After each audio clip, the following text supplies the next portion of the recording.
Senhores, respeitável público, começando mais um vídeo aqui no meu canal pra gente falar sobre São Paulo Futebol Clube. Prazer pra quem não me conhece, eu sou Alexandre Vieira, jornalista, e agora você vai ficar super bem informado das últimas notícias do São Paulo. Te convido a se inscrever no canal e ativar o sininho das notificações para sempre ficar por dentro de olho nas últimas notícias. E conheça também o nosso clube de membros que está crescendo cada vez mais. No Plano Mundial 2005 você tem o nosso grupo do WhatsApp. O Eduardo é o novo integrante lá do nosso grupo, já chegou se entrosando, já chegou conversando com a galera. Um abraço aí pro Eduardo, que entrou aí nessa última sexta-feira, onde a gente falou bastante sobre algumas coisas. E na segunda-feira teremos uma live exclusiva somente para os membros do Plano Mundial 2005. Bora falar sobre as últimas notícias do São Paulo. Na última sexta-feira não houve treinamento, não houve reapresentação, porque após os jogos de Brasília, na sexta-feira foi de folga para os jogadores do São Paulo e também comissão técnica. Os atletas retornam nesse sábado para fazer a reapresentação e terá somente um treinamento para a preparação para o confronto contra o Palmeiras neste domingo às 6h30 no estádio do Allianz Parque. E aí o São Paulo precisa da vitória, né, para espantar essa crise, né, que já assola ali os bastidores do estádio do Morumbi, também no CT da Barra Funda. E aí a gente foi conversar, né? Sexta-feira foi de tentar conversar mais sobre algumas pessoas, com algumas pessoas da cúpula do São Paulo, algumas até de fora, para entender em que cenário estava essa situação do Zubeldia. E basicamente a gente corrobora o que a gente já trouxe logo após ali a derrota, o empate contra o Velo Clube com o sabor de derrota.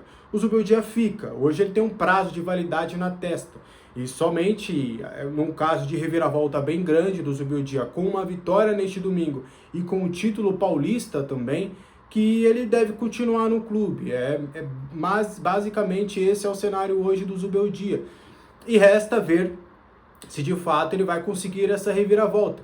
Ali dentro ele tem, por exemplo, o Muricy Ramalho, que é o coordenador de futebol e também está ali para isso, que viveu alguns momentos delicados na carreira e conseguiu dar voltas por cima.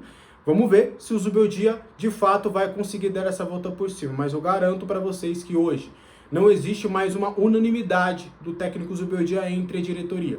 Existe um racha de ideias. Quando eu falo racha, não é briga, tá? É só realmente uma divergência de ideias. Hoje, a diretoria do São Paulo, a alta cúpula, está dividida entre alguns que querem uma troca no comando e outros não. Vamos dar um tempo, vamos dar um basta, vamos esperar um pouco, a gente apostou, vamos dar até o fim do Paulista, que foi o que a gente estipulou pelo menos neste começo de temporada, era uma final do Paulista. Se ele consegue o objetivo, não faz sentido pensar numa demissão agora, vamos esperar o resultado para ver se ele vai conseguir entregar aquilo.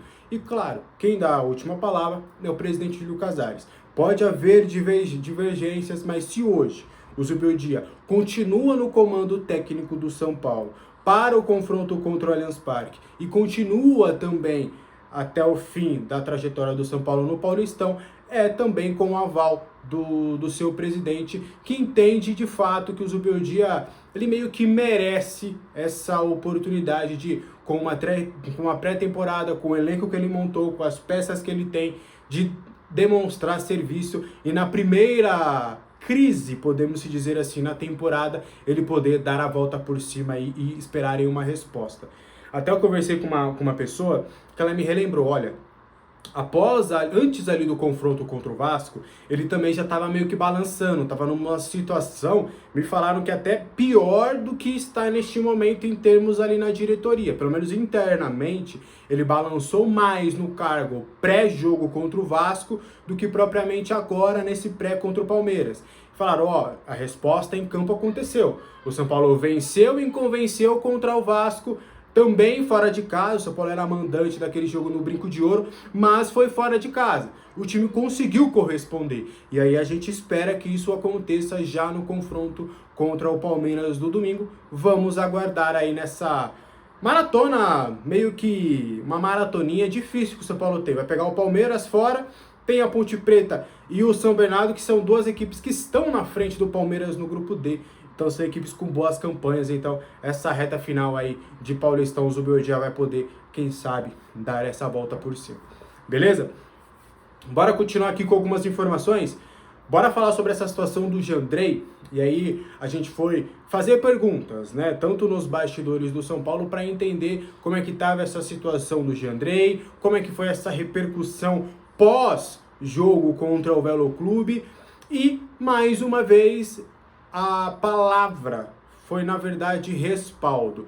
Existe um entendimento ali dentro de que os 3 gols tomados pelo São Paulo foram mais de erros coletivos defensivamente do que propriamente erros individuais do Jandrei.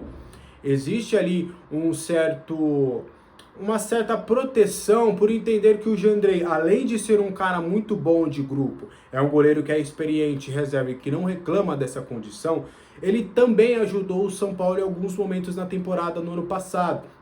E que nesse ano, até me relembrar, ele fez boas partidas no início do ano, principalmente na FC Series contra o Flamengo, por exemplo, que era um torneio de pré-temporada que de fato ele foi, se eu não me engano, até eleito o melhor jogador.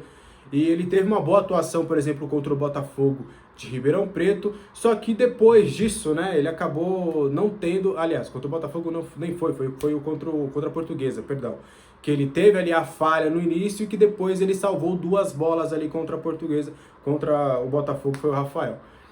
E que é normal, é natural, até por um goleiro que não está jogando com uma regularidade, ele ter algumas oscilações, mas que o saldo, pelo menos lá internamente, é positivo em relação ao Jandrei, e ele continua no São Paulo e continua até respaldado, não só pelo técnico Zubeldia, mas também por todo o elenco abraça e gosta bastante do Jandrei, entende que também foi injusto jogar a responsabilidade do empate em cima dele e também da própria diretoria do clube, que acredita sim que o Jandrei hoje é um jogador importante dentro do clube.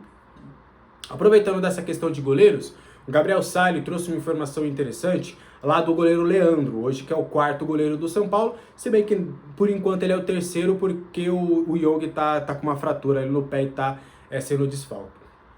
O goleiro, o Leandro, ele tem contrato somente até dezembro de 2025 e vive uma situação incerta. Até mandei mensagem para o Nick Arcuri, que é o empresário do jogador, ele também é empresário do Alisson, do Ítalo, do Mike. Ele tem mais o Patrick Lanza também é empresariado pelo Nick Arcuri, ele também tem outros jogadores fora. Bruno Alves, que passou pelo São Paulo, Rodrigo Caio, ele também é empresário do Rodrigo, hoje que está no Real Madrid. Enfim, é um cara que é bem conceituado ali no ramo de ser empresário no futebol. E também conversei ali com algumas pessoas mais próximas ao Leandro para entender como é que estava essa situação.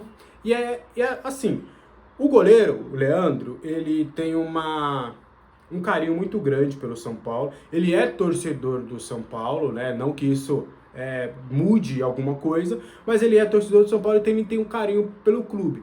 Porém, também tem a questão da carreira dele. Hoje, querendo ou não, ele é a 4ª opção, está praticamente há 1 ano sem jogar. Hoje não tem perspectiva de um plano de carreira. E é o que está sendo aguardado até por parte das pessoas que cuidam da carreira do Leandro, de um plano de carreira, de fato. Leandro, seguinte, a gente vai renovar seu contrato aqui por 4 anos. Nesse primeiro momento, o que a gente vai fazer? A gente vai te emprestar para um clube XYZ para você pegar rodagem. Aí você vai voltar já num status diferente para a gente voltar. E aí a gente vai fazer dessa forma, acertado. Não há esse plano de carreira e, além do mais, não há sequer um contato, uma sinalização do São Paulo de querer renovar esse contrato com o Leandro. E os empresários, as pessoas, os jogadores, eles se conversam. Já houve essa sinalização com o Alan Franco, com o Igor Vinícius, com o Rafael, que são outros atletas que têm contrato somente até 2025. Já houve pelo menos essa sinalização. Tem outros casos que já estão bem encaminhados, como o próprio Rafael. Mas pelo menos houve sinalização. Da parte do Leandro, sequer houve isso, sequer houve um movimento. Leandro, está contrato acabando, né? A gente vai te chamar aqui pra gente conversar depois, tá? A gente só tá resolvendo aqui algumas coisas, a gente quer renovar com você. Não houve esse interesse. Então, da parte do jogador, pensa, poxa, se não se movimentaram para me ter aqui, eu vou começar, não um goleiro, porque ele não cuida disso, mas o staff, pessoas próximas que cuidam da carreira, a gente vai começar a vislumbrar outras possibilidades.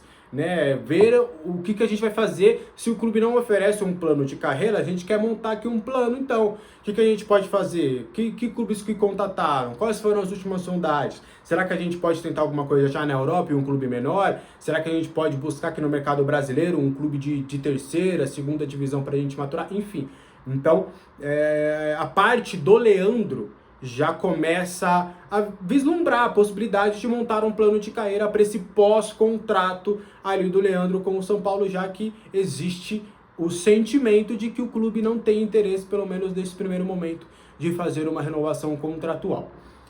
Para a gente continuar, Arboleda no Grêmio, que história é essa? Vamos recapitular, parece história antiga, mas não é.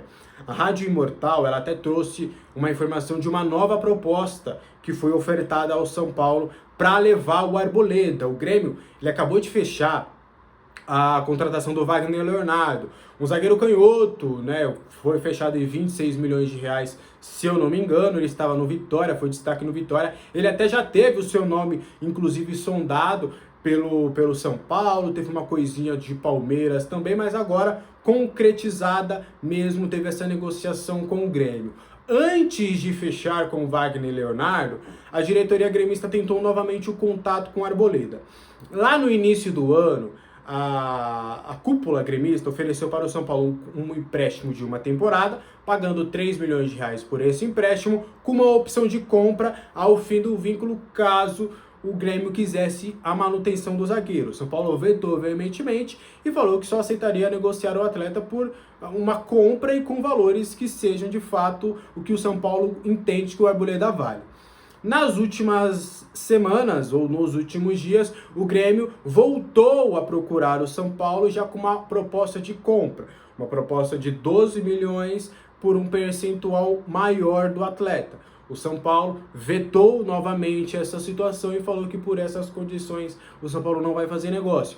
E aí o Grêmio falou, poxa, eu não vou mais oferecer mais do que isso, porque é um jogador mais 30, então tudo bem, vou buscar outras opções. E aí o Grêmio começou a buscar vários zagueiros no mercado, até chegar no nome do Wagner Leonardo. Então o Arboleda continua no São Paulo e faz parte dos planos, mas houve mais uma tentativa aí por parte do Grêmio em relação ao zagueiro.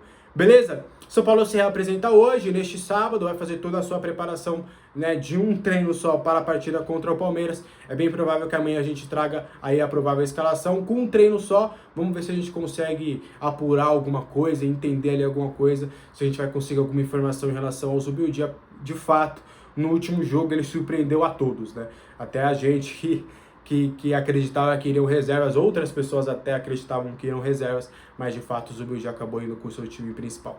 Beleza? Ótimo sábado para todo mundo, espero que vocês tenham um ótimo final de semana também. Não esqueça, tá? Dá uma olhadinha lá no clube de membros. Tem 2 planos, um para apoiar o canal e tem lá o plano do Mundial 2025, onde tem o grupo de WhatsApp, você pode mandar mensagem lá a hora que você quiser, que eu tiro as suas dúvidas. O pessoal também tá se entrosando, a gente tá começando a formar uma família lá, tricolor, que a gente bate um papo 24 horas por dia. Ultimamente tem tido mais cornetagem do que propriamente, né? Porque a fase não é fácil.